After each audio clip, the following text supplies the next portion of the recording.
नमस्कार, times now Navbharat पर सवाल पब्लिका के स्पेशल एडिशन में आगे बढ़ते हैं। मोदी अनस्टॉपेबल 2 यानी करीब 12 वर्षों से प्रधानमंत्री मोदी बिना छुट्टी लिए लगातार काम कर रहे हैं। मीडिया रिपोर्ट्स बताती है कि पीएम मोदी 2014 से लेकर अभी तक 3000 से ज्यादा कार्यक्रमों में हिस्सा ले चुके हैं। सिर्फ साढ़े 3 से 4 घंटे की नींद, योग और फिर राष्ट्र संकल्प की सिद्धि में जुट जाना, यही पीएम मोदी की दिनचर्या है। तनाव से भरे विश्व और बदलते ग्लोबल ऑर्डर में भारत की तेज रफ्तार बनी रहे, इसके लिए प्रधानमंत्री मोदी जुटे हुए हैं। मई में यूएई समेत यूरोप के 5 देशों की यात्रा, फिर जून के दूसरे हफ्ते में G7 समिट और अब सेशल्स का दौरा। मोदी संवाद का कोई मौका नहीं छोड़ते, खासतौर पर तब जब दुनिया संवाद, संवेदनशीलता और विश्वास के घोर संकट में खड़ी है। यही वजह है कि देश हो या दुनिया, मोदी विश्वास के पैरामीटर पर दोनों ही जगहों पर खड़े हैं। रिपोर्ट दी।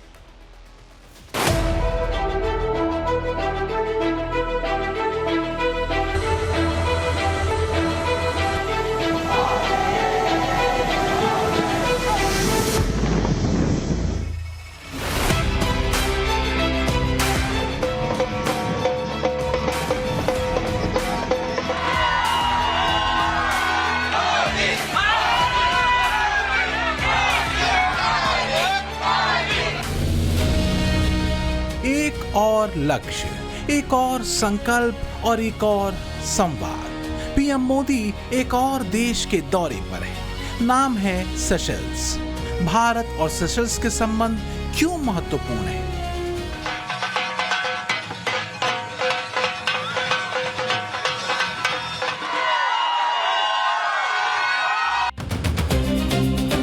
रणनीतिक दृष्टि से भारत सेशल्स की मित्रता क्यों जियोपॉलिटिक्स में एक बेहतर संतुलन की तरह देखी जाती है? आज इन सारे सवालों के जवाब आपको मिलेंगे, लेकिन ये बात भी ध्यान देने वाली है कि इस साल प्रधानमंत्री नरेंद्र मोदी ने अब तक कुल 10 देशों की आधिकारिक यात्रा की है।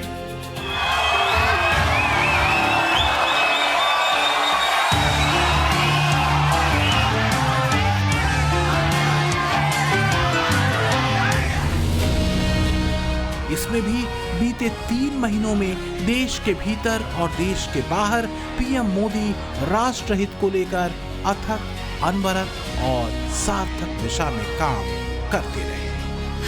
मोदी अनस्टॉपेबल।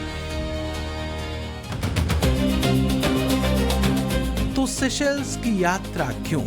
एक्सपर्ट मानते हैं कि सेशल्स की यात्रा भी पीएम मोदी के उस बड़े लक्ष्य का हिस्सा है जिसमें ग्लोबल साउथ की आवाज को वैश्विक मंच पर मजबूती से रखने की बात है। शांताकारं भुजगशयनं पद्मनाभं सुरेशं, जिसका जिक्र पीएम मोदी हर ग्लोबल मंच से करते रहे, खासकर तब जब दुनिया बदलावों के दौर में हो।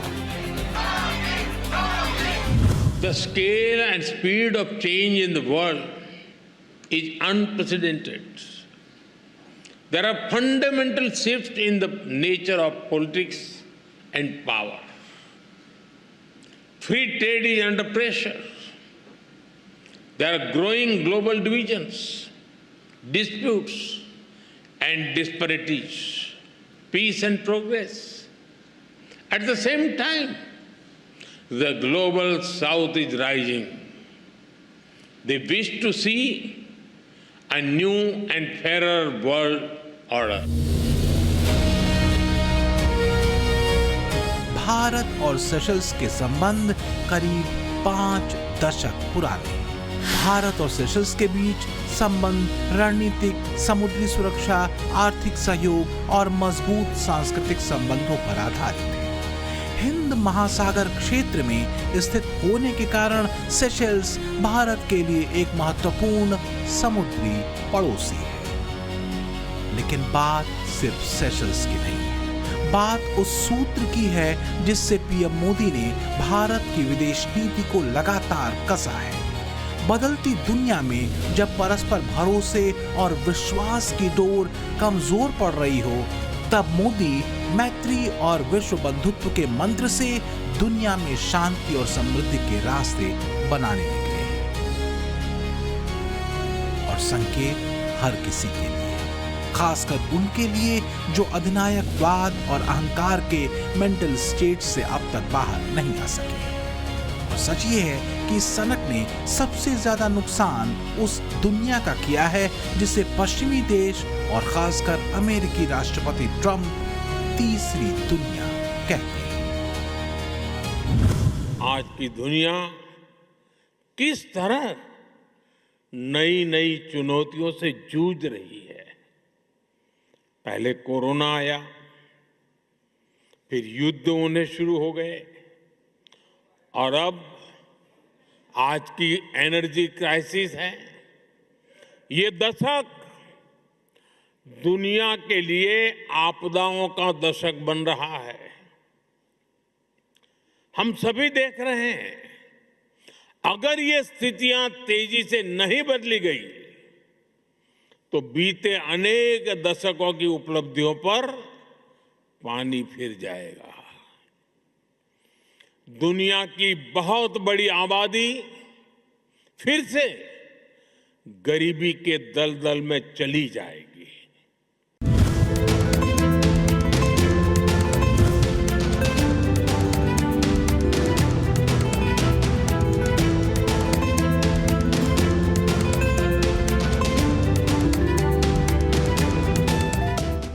देख रही है कि पीएम मोदी का भारत और भारतीय अपने श्रम से, अपने समर्पण और राष्ट्रभक्ति से 21वीं सदी का उज्जवल इतिहास लिख रहे हैं। भारत की तेज रफ्तार इकोनॉमी की चर्चा 7 समंदर पार हो रही है। बीते 12 सालों में एक व्यक्ति के विजन ने पुराने इंडिया का न्यू इंडिया में संपूर्ण सकारात्मक ट्रांसफॉर्मेशन किया है। दुनिया का हर देश भारत की इस रफ्तार के साथ जुड़ने को बेताब है। एक बात तो ट्रंप को समझ आ चुकी है कि भरोसे के पैमाने पर दुनिया में जितने ज्यादा वो नीचे गिरे हैं, उतनी ही तेजी से पीएम मोदी दुनिया के भरोसे के शिखर पर पहुंचे हैं। इसके पीछे वजह रही है मोदी का 3D सूत्र: दोस्ती, डिप्लोमेसी और डील। इस सूत्र को सिद्ध होते हुए दुनिया ने देखा है। आज का भारत विश्व की प्रमुख अर्थव्यवस्था बन चुका है। डिजिटल पब्लिक इंफ्रास्ट्रक्चर का सफल मॉडल है। क्षेत्रीय और रणनीतिक संतुलन के लिए भारत की भूमिका बेहद अहम है।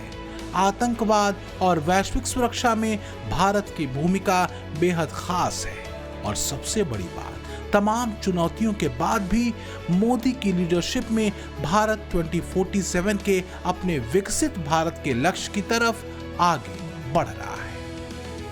आज भारत तेजी से विकसित होने के लक्ष्य की तरफ आगे बढ़ रहा है, लेकिन इस समय भारत कई विराट चुनौतियों का मुकाबला भी कर रहा है।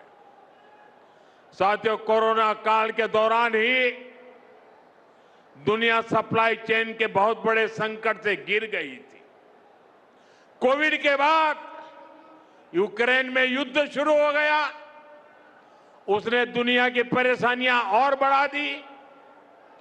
फूड, फ्यूल, फर्टिलाइजर, इन तीनों चीजों पर गंभीर प्रभाव पड़ा। बीते 5-6 वर्षों में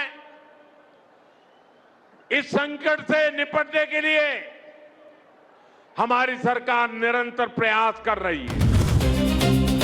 मोदी बदलते ग्लोबल ऑर्डर में भारत की भूमिका और रुख दोनों को लेकर स्पष्ट रहे हैं। मल्टीलैटरलिज्म यानी कई देशों के साथ मिलकर किसी मुद्दे पर बातचीत, नियम और सहयोग के आधार पर काम करना, मोदी की नीति यही है। और इसी नीति ने भारत को वैश्विक मंच पर भरोसेमंद पार्टनर के रूप में रखा है।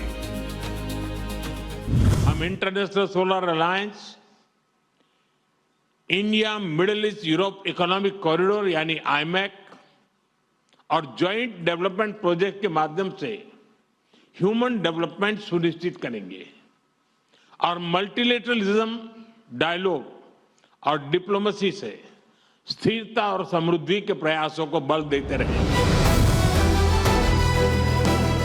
भारत ब्रिक्स का सदस्य है और G20 का भी। मोदी अपने मित्र रूसी राष्ट्रपति पुतिन के साथ भी अपने मजबूत संबंधों को निभाते रहे। तो यूरोपीय देशों के साथ भी भारत के संबंध हाल के वर्षों में भरोसे के साथ और मजबूत हुए हैं। पीएम मोदी की रणनीति और कूटनीति की तारीफ खुद रूसी राष्ट्रपति पुतिन कर चुके हैं, खासकर उस धौंस को लेकर जो कभी ट्रंप ने भारत को दिखाने की कोशिश की थी और नाकाम रहे।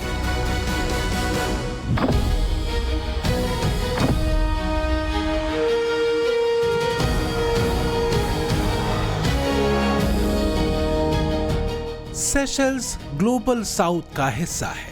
साल 2023 के जनवरी महीने में पीएम मोदी ने voice of global south summit की शुरुआत की थी। वैश्विक मंच पर भारत, अफ्रीका, लैटिन अमेरिका और दक्षिण पूर्व एशिया के 120 से ज्यादा विकासशील देशों का नेतृत्व भारत करता है और इन सभी के साथ भारत के संबंध मजबूत रहे हैं। और सेशल्स तो हिंद महासागर में भारत का रणनीतिक साझेदार रहा है। ग्लोबल लेवल पर पीएम मोदी एक असरदार लीडर के तौर पर जाने जाते हैं। सिर्फ भारत ही नहीं बल्कि ग्लोबल साउथ के देशों को भरोसा मोदी पर रहा है। Friends, the world order created after the Second World War is changing fast. The revolution in technology, the rise of the global south, and shifting demographics are contributing to its pace and scale.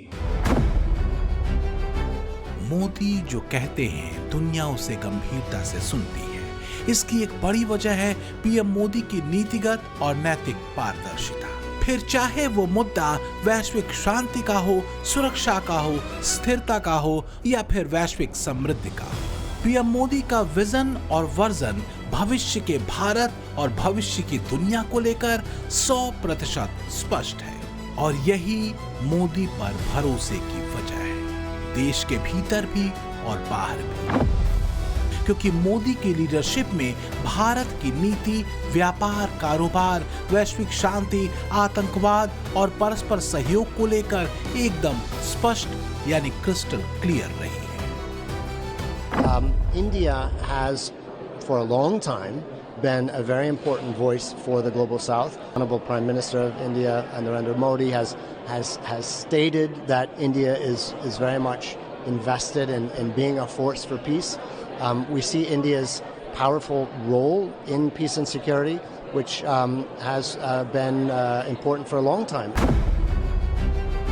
एक global leader के तौर पर मोदी इसलिए अपनी मजबूत और भरोसेमंद छवि रखते हैं क्योंकि वो मित्र धर्म और कूटनीति दोनों ईमानदारी से निभाते हैं और कमाल का संतुलन बनाते हैं। लेकिन इस सब के बीच राष्ट्रहित मोदी सर्वोपरि रखते हैं। 2014 के बाद से भारत की इसी फॉरेन पॉलिसी ने दुनिया का भरोसा जीता है।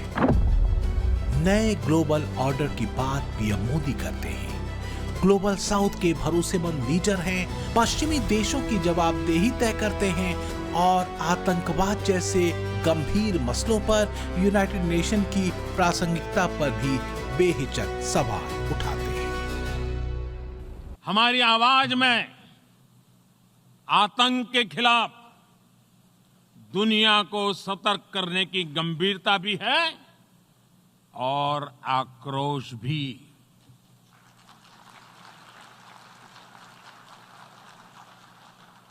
हम मानते हैं कि ये किसी एक देश की नहीं बल्कि पूरी दुनिया की और मानवता की सबसे बड़ी चुनौतियों में से एक है।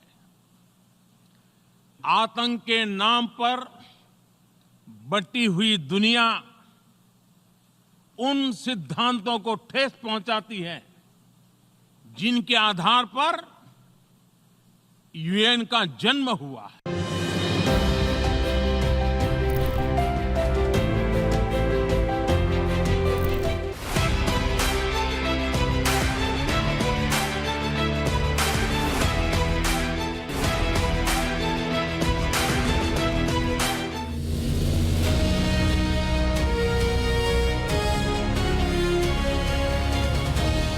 दुनिया में और देश में मोदी अनस्टॉपेबल है। ग्लोबल मंच पर मोदी ने भारत के किरदार को जिस दमदार अंदाज में बीते 12 वर्षों में गढ़ा, उसने देश के भीतर भी ब्रांड मोदी को विकल्पहीन बना दिया। हाल ये है कि विपक्ष और उसके नेता के पास सिवाय कोरी भविष्यवाणियों के और कोई रास्ता नहीं बचा। नेता प्रतिपक्ष के तौर पर राहुल गांधी ने भले अपने 2 साल पूरे कर लिए हों, लेकिन मोदी को घेरने के मुद्दों को लेकर और ब्रांड मोदी पर देश के भरोसे को कमजोर करने में वो बेअसर रहे। अनस्टॉपेबल मोदी को काउंटर करने को लेकर कांग्रेस के हाथ में बस एक ही हथियार दिखता है, भय, भावना और कोरी भविष्यवाणियां। भय ये कि देश में मोदी इमरजेंसी लगा देंगे, भावना ये कि देश का सिस्टम अब रिवोल्ट करने लगा है, और भविष्यवाणी ये कि अगले 1 वर्ष के भीतर मोदी प्रधानमंत्री नहीं रहेंगे।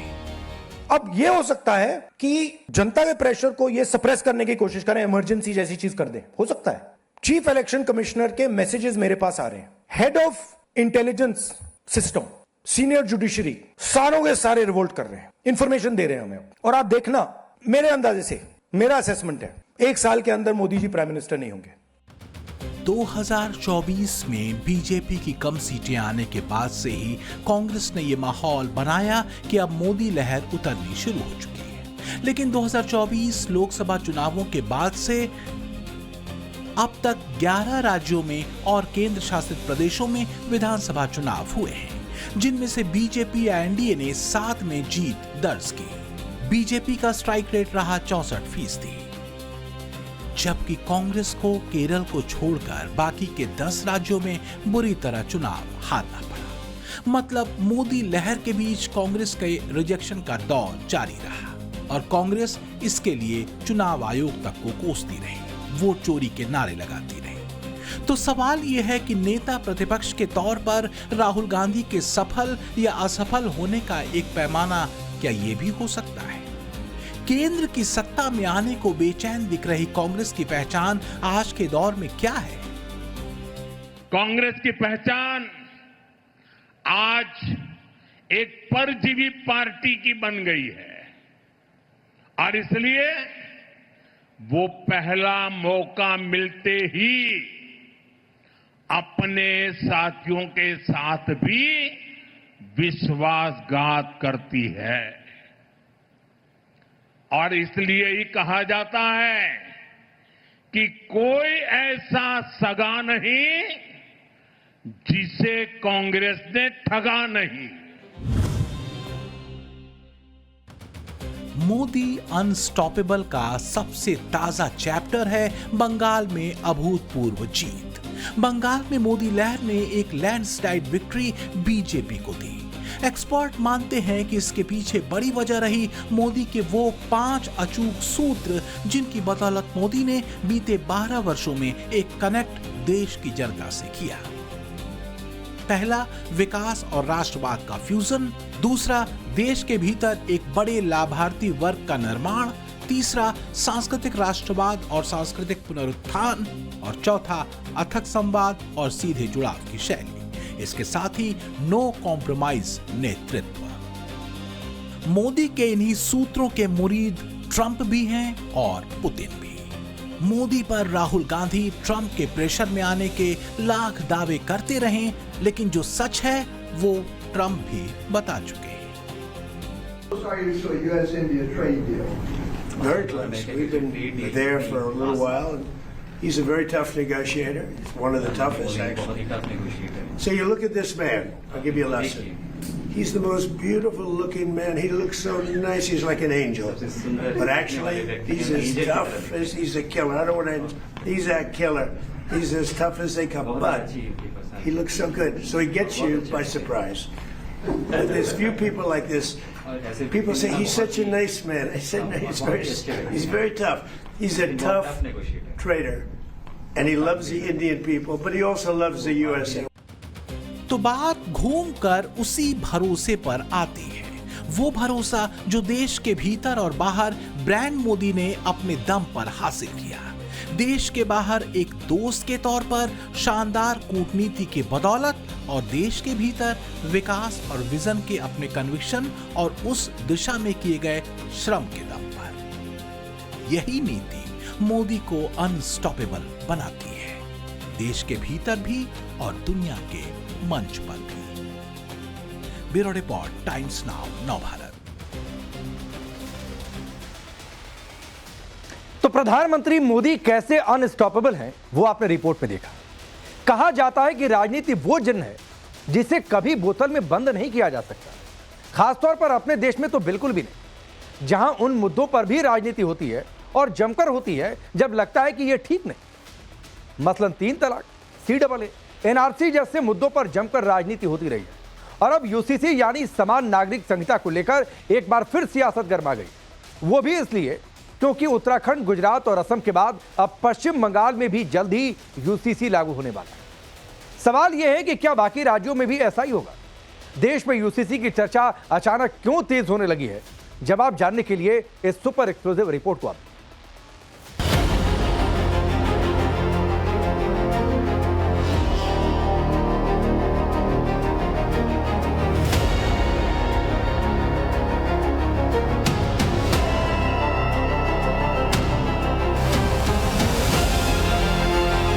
इस भीड़ को देख रहे हैं। इनमें कौन किस धर्म का है, किस पंथ का है, किस जाति का है, किस रंग और रूप का है, किस राज्य और शहर का है, कोई नहीं जानता। क्योंकि ये 140 करोड़ लोगों का हिंदुस्तान है, एक संविधान, एक प्रधान, एक निशान है। और अब देश के हर नागरिक के लिए एक विधान की तैयारी है। परिवार के एक सदस्य के लिए एक कानून हो, परिवार के दूसरे सदस्य के लिए दूसरा कानून हो, तो क्या वो घर चल पाएगा क्या? शादी ब्याह का हो या संपत्ति और विरासत का मामला, ये सब पे एक समान रूप से लागू होना चाहिए। ये समान नागरिक संहिता आज देश के लिए जरूरी हो गई है। आगामी दिने आपनादेश सरकार यूनिफॉर्म सिविल कोड UCC आनबे। एक देश में समान नागरिक कानून होना चाहिए। हम लोग बाला साहब ठाकरे जी के विचारधारा पर चलने वाली शिवसेना है और ये इसके लिए हमारी शिवसेना सकारात्मक है। यूनिफॉर्म सिविल कोड की बात करने वालों, ये याद रखो, इस्लाम में शादी निकाह एक कॉन्ट्रैक्ट है, जन्म जन्म का साथ नहीं है। एक देश, एक कानून, एक विधान का नारा फिर से गूंजने लगा है। देश की राजनीति में समान नागरिक संहिता का शोर फिर से सुनाई दे रहा है।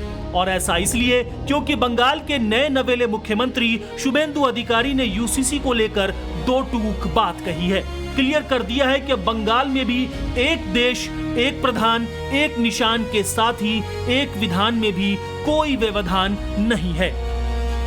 भरोसा राखुन डॉक्टर श्यामा प्रसाद मुखर्जी से स्लोगान एक देश, एक प्रधान, एक विधान, एक निशान मोदी जी तो 370-35 रे हाटिए करे दिए।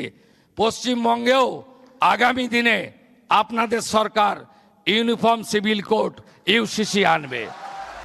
मौका वंदे मातरम की 150वीं वर्षगांठ का था। मुख्यमंत्री शुभेंदु अधिकारी रविंद्र सदन में बोल रहे थे। बात निकली तो जिक्र घुसपैठ से बंगाल की बदलती डेमोग्राफी का भी हुआ। सीएम शुभेंदु अधिकारी ने आगे क्या कहा वो भी सुनिए। भरोसा रखबेन, एक समय देवें। लैंड जिहाद, लाभ जिहाद और बलपूर्वक धर्म परिवर्तन करार बिरुद्धे कठोर एवं कठिन आईन এই सरकार आनबे। ममता बनर्जी का सियासी किला ढहाने के बाद सीएम शुभेंदु अधिकारी फुल फॉर्म में है। वैसे बीजेपी ने चुनाव प्रचार के दौरान ही वादा कर दिया था कि सत्ता में आने के 3 महीने के भीतर राज्य में UCC लागू कर दिया जाएगा। 10 अप्रैल को बंगाल के लिए संकल्प पत्र जारी करने के दौरान गृह मंत्री अमित शाह साफ कर चुके थे कि असम की तरह बंगाल में भी 4-4 शादियां करने वालों के दिन पूरे होने वाले हैं। तो भारत के हर धर्म के नागरिक के लिए समान कानून हो, वो तुष्टिकरण है, या कोई नागरिक 4 शादी कर पाएगा और कोई नागरिक 1 शादी कर पाएगा, वो तुष्टिकरण है। UCC तुष्टिकरण को समाप्त करता है।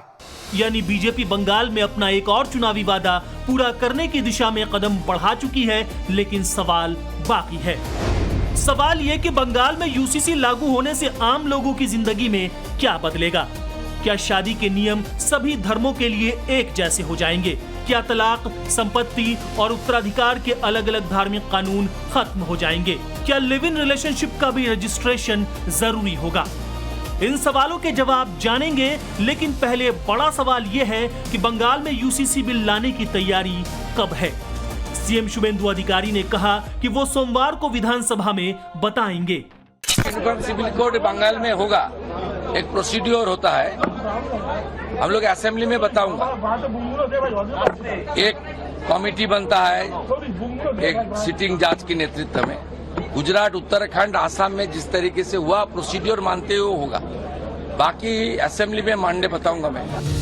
बंगाल में यूसीसी बिल लाने की तैयारी के बीच सियासत सुलग उठी है। टीएमसी को इस पर घोर ऐतराज है। दीदी की पार्टी की फायर ब्रांड सांसद महुआ मोइत्रा ने बीजेपी सरकार पर चौतरफा हमला बोला है। हमारे criminal act already, criminal code सबके लिए ऑलरेडी सेम है, तो आज आप किस वजह से ये यूसीसी ला रहे हैं? किस वजह से? आपके रिलीजियस पोलराइजेशन ला रहे हैं या कि आप रियली कॉन्स्टिट्यूशनल प्रोविजंस के आपने ये सबका सम्मति लेके सबके लिए ये बिल किया है? क्योंकि अगर यूसीसी आ जाए तो इसमें इसका इफेक्ट जैसे ट्राइबल्स के ऊपर, माइनॉरिटीज के ऊपर जो पर्सनल लॉस पे पड़ेंगे वो क्या होने वाला है?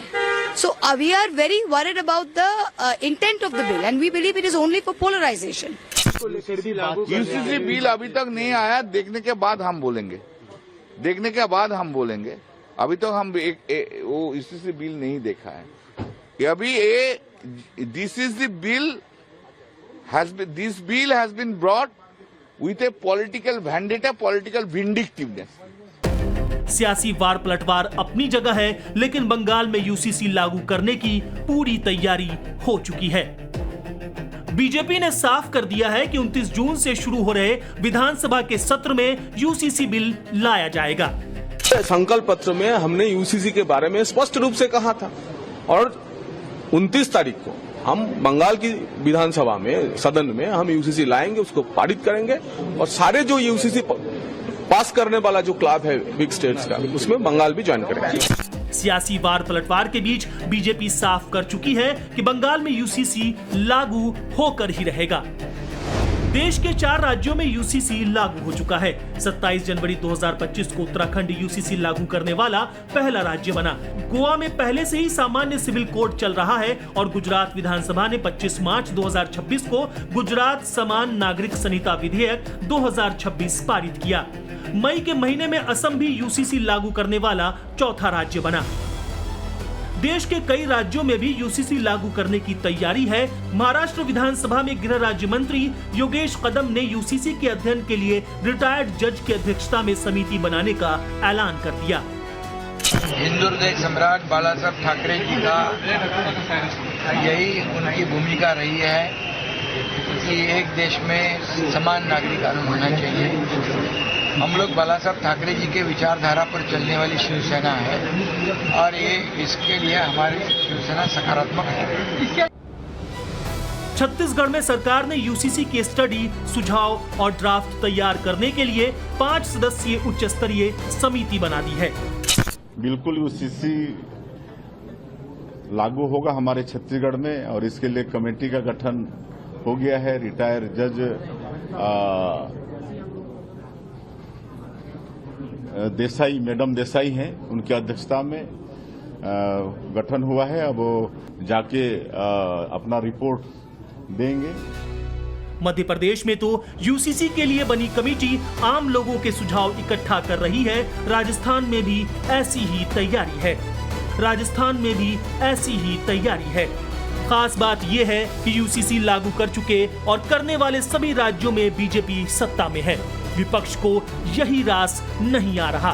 विरोधियों को लगता है कि बीजेपी अपने एजेंडे को बढ़ाने के लिए यूसीसी लागू कर रही है। Uniform civil code is part of the communal agenda of the BJP. At the time of constitution making, it was assured by Pandit Jawaharlal Nehru that uniform civil code will be introduced only when the Muslim society accepts it. Bengal में 30% मुसलमान मतदाता हैं, जिनके सहारे ममता बनर्जी 1.5 दशक तक बंगाल की सत्ता में एक छत्र राज करती रही।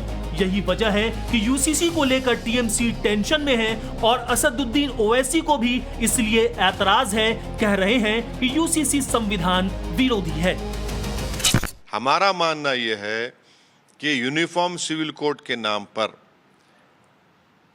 उत्तराखंड में, आसाम में, गुजरात में आपने यूसीसी के नाम पर Hindu marriage law, Hindu succession law, Hindu divorce law और हिंदू कल्चर्स को आप यूसीसी का नाम देकर दूसरे रिलीजियंस पर इंपोज कर रहे हैं, जो आर्टिकल 25 का ग्रेव वायलेशन है।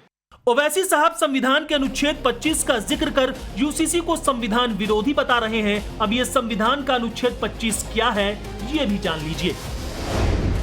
संविधान का अनुच्छेद 25 कहता है कि प्रत्येक व्यक्ति को किसी भी धर्म या ईश्वर में अपनी आस्था रखने और उसका पालन करने की पूर्ण स्वतंत्रता है, और देश में ऐसा ही है। लेकिन यूसीसी का जब भी जिक्र आता है, हैदराबादी भाईजान बिलबिला उठते हैं। और राम मंदिर चढ़ावा चोरों पर ताबड़तोड़ एक्शन हो रहा है। इस बीच चंपत राय और अनिल मिश्रा के इस्तीफे की पुष्टि खुद राम मंदिर ट्रस्ट ने कर दी। अब 11 जुलाई को ट्रस्ट की बैठक होने वाली। इस बैठक में ट्रस्ट के नए महासचिव का ऐलान हो सकता है। इस बीच चंपत राय और अनिल मिश्रा के परिवार का बयान भी सामने आ चुका है। सीएम योगी ऐलान कर चुके हैं कि किसी भी दोषी को बख्शा नहीं जाएगा, लेकिन पूरे मामले पर जोरदार सियासत हो रही है। देखिए स्पेशल रिपोर्ट।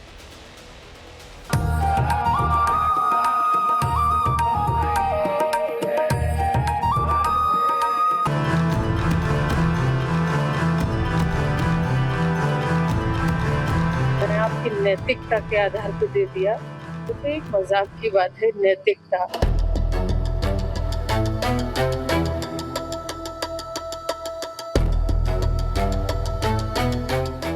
आसपास वाले लोगों ने इस तरह का दुराचरण किया कि एक ऐसे व्यक्ति को भी प्रश्नों के कटघरे में आज हम खड़ा देख रहे हैं।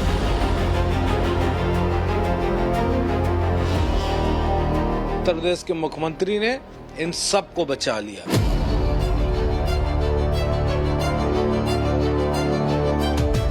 मैं योगी जी को कहना चाहता हूं कि जो चंदा चोर हैं वो योगी जी के खिलाफ भी षड्यंत्र रच रहे हैं।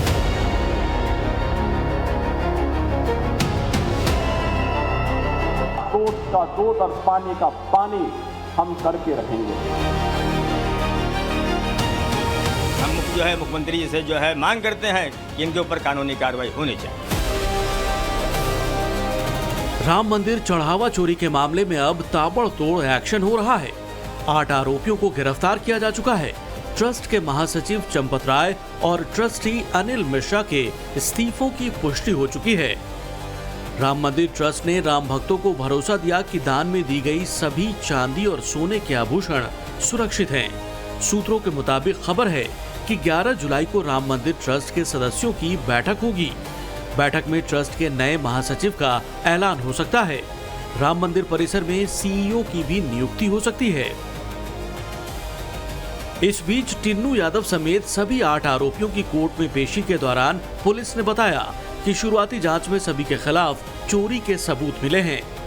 8 में से 7 आरोपियों के पास से अब तक 79 लाख से ज्यादा की रकम बरामद की जा चुकी है। सूत्रों के मुताबिक एसआईटी ने इन्वेस्टिगेशन के दौरान 27 अप्रैल से 5 जून तक की सीसीटीवी फुटेज की जांच की। इन 45 दिनों की सीसीटीवी फुटेज में सभी आरोपी कम से कम 70 बार चोरी करते दिखे हैं। अब इन आरोपियों पर सोमवार को दोबारा सुनवाई होगी, जहां पुलिस इनकी रिमांड लेने की अपील करेगी। राम मंदिर चढ़ावा चोरी से हर राम भक्त आहत है। देश से लेकर विदेश तक इस बात की चर्चा हो रही है। इस पूरी खबर से बहुत ज्यादा आहत हैं, बहुत दुखी हैं और कभी जीवन में कल्पना भी नहीं की थी कि इस तरह के कभी भी कोई एलिगेशंस प्रभु श्री राम के मंदिर के ऊपर या राम मंदिर ट्रस्ट के ऊपर लग सकते हैं। क्योंकि मैं आपको बताना चाहता हूं कि ये ट्रस्ट सुप्रीम कोर्ट के दिशा निर्देश पे, केंद्र सरकार के दिशा निर्देश पे ट्रस्ट का गठन किया गया था। चढ़ावा चोरी की पहली एफआईआर में चंपत राय और अनिल मिश्रा का नाम नहीं था। एक पक्ष चंपत राय का बचाव कर रहा है तो दूसरा पक्ष चंपत राय पर कई सवाल खड़े कर रहा है। दूसरे प्रमुख ट्रस्टी अनिल मिश्रा भी जनता के सवालों के घेरे में हैं। हालांकि दोनों का परिवार इसे राजनीतिक साजिश बता रहा है। सब ये राजनीतिक स्टंट है, और जब आदमी इतने बड़े ओहदे में बैठा होता है तो ये विपक्ष वाले इस तरह की बातें अमूमन करते हैं कि इन्होंने ये कर लिया, जबकि ऐसा नहीं है। उनका जीवन 50 साल का जीवन पारदर्शिता का, ईमानदारी का, निष्ठा का, त्याग का जीवन रहा है। और जिन लोगों ने ये काम किया है उन्होंने जो है इनके साथ विश्वासघात किया है। हैरानी तो ही रही है, जिसने अपना पूरा जीवन दिया है उसके ऊपर में ऐसा लिख रहा है। तो खैर राम जी हैं, देख रहे हैं सब। बहुत गंभीर आरोप लग रहे हैं। जो ट्रस्ट में जो लोग काम करते थे, नीचे जो गणना की जो चढ़ावा था उसकी गणना करते थे। अब देखिए इस डिटेल में तो भाई एसआईटी जांच कर रही, वही लोग बता पाएंगे। अब क्योंकि हम तो कभी मंदिर से जुड़े नहीं हैं, हम लोग का तो अलग काम है, तो हम उसमें कुछ नहीं कह सकते। बाकी एसआईटी कर रही है, अपनी जांच देखेगी। सवाल है कि क्या सचमुच इस पूरे चढ़ावा चोरी में चंपत राय की भूमिका है? क्या बिना चंपत राय की जानकारी के ऐसा संभव है? हालांकि राम मंदिर से जुड़े लोग चंपत राय पर लगे आरोपों को नकार रहे हैं और उनके करीबियों पर विश्वासघात करने का आरोप लगा रहे हैं। तो वहीं बाबरी मस्जिद के पक्षकार रहे इकबाल अंसारी का कहना है कि पूरे मामले की निष्पक्ष जांच होनी चाहिए। देखिए, चंपत जी के बारे में जब भी ये सवाल खड़े होते हैं तो मैं तो असहज हो जाती हूँ, क्योंकि उनकी निष्ठा, उनका समर्पण हम लोगों ने लंबे काल तक देखा है, उनके परिश्रम को भी देखा है। लेकिन वही वाली बात है कि कभी कभी ऐसा होता है कि चंदन के वृक्ष पे भी सर्प लिपटे होते हैं जो अपने विष का त्याग नहीं कर पाते।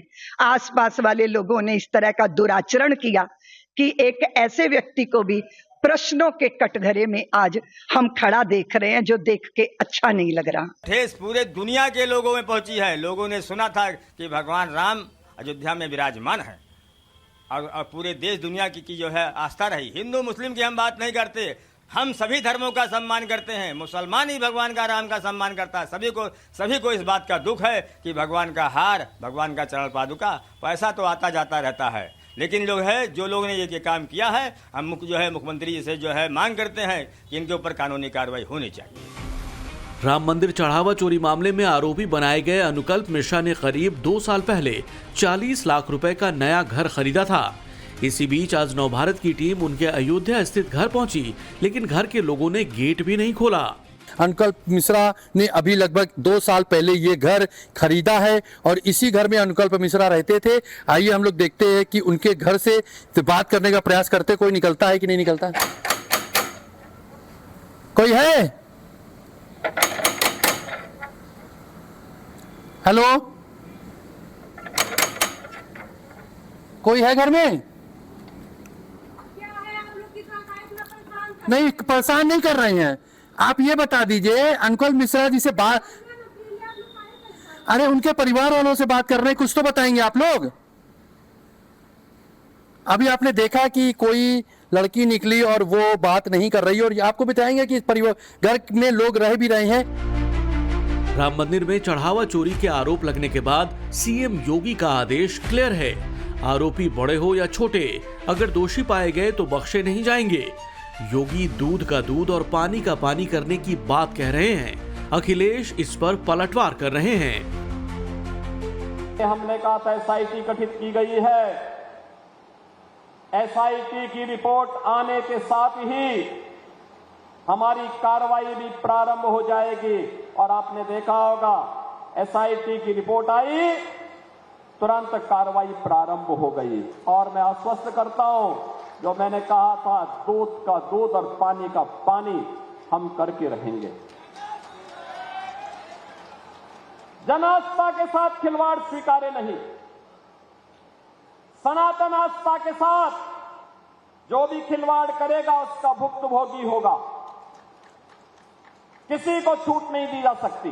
क्या करें, पानी का पानी हो जाएगा, दूध का दूध, पानी का पानी हो जाएगा। अरे भाई, कौन कह रहा है? हम तो कह रहे हैं सोने का सोना वापस कर दो, चांदी का चांदी वापस कर दो।